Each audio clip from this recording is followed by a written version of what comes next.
Welcome, ladies and gentlemen, to a Spider-Man Miles Morales video, and possibly the biggest two pieces of news that doesn't include actual gameplay from the final product. The first comes from a series of text messages, just like the ones between Peter and Miles that were released yesterday. This time the messages are between Miles and his friend Gank Lee, and I'm going to leave that rolling up on the screen now so you can read it if you'd like to. I'm not going to post it completely separately. But the big takeaway is that the first article that Gank sends to Miles is an article about Rio Morales running for City Council.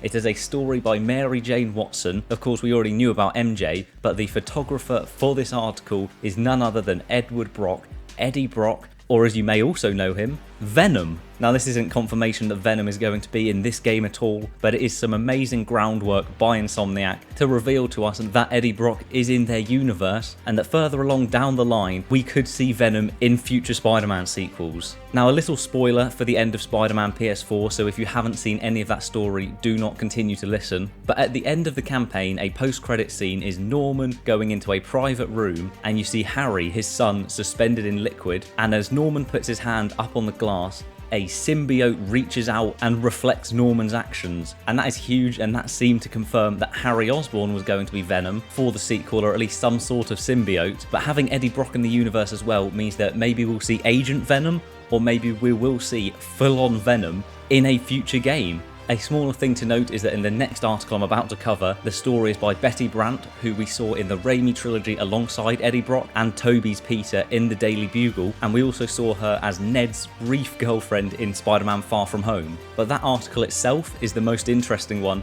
because it features a brand new suit for the game. My prediction would be that this is the other pre-order bonus, alongside the tracksuit, because that has already been revealed and featured in many Game Informer articles.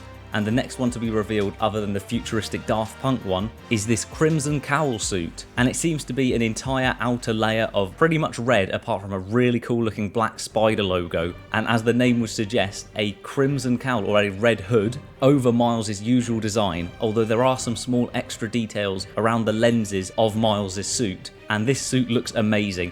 The little screenshot of it in action, we've already seen that action being performed by Miles in his regular suit in a previous Game Informer video, and fingers crossed this is not the last suit we will see Game Informer reveal, because it already looks amazing. And having an outer layer over Miles' more normal suit, maybe we'll get to see some more makeshift suits made by Miles himself, because Gank in his text messages also revealed to us that he was the one who designed the tracksuit. There is a really abstract, let's say, blueprint for the tracksuit drawn by Gank himself, and as he states himself, he is not the artist, he's only the engineer, and you can see where the tracksuit came from. So maybe these suits are going to have a bit more of a story behind them, between how each one of them is created, and I'd love to see what their explanation is for Miles' Daft Punk suit. That would be awesome to see as well. The little improvements that Gank made include gloves that will enhance Miles' Venom Strike blast range, so maybe that'll be an ability, an upgrade as well for his web cartridges, which he calls rocket webs, so we will most likely see that as a modification as well that we can make to Miles, as well as a small detail of having spikes on the soles, which I doubt will have any effect on the actual gameplay. They're just a small detail that maybe we'll be able to see if we study the suit carefully in photo mode. And that is all for today's video. It is awesome to see that Eddie Brock is alive and well in this Insomniac universe, and I cannot wait to see how they take him and use him in the future, if they do decide to use him to become Venom or Agent Venom, or just any sort of a character that features in a campaign. And this new suit looks awesome. As with all of the Spider-Man PS4 suits, Insomniac have knocked it out of the park again here, with every suit that's currently been announced looking absolutely amazing. So thank you for watching this video, subscribe and you know when all future Miles Morales news comes out. Thank you for watching this video, and hopefully I will see you next time.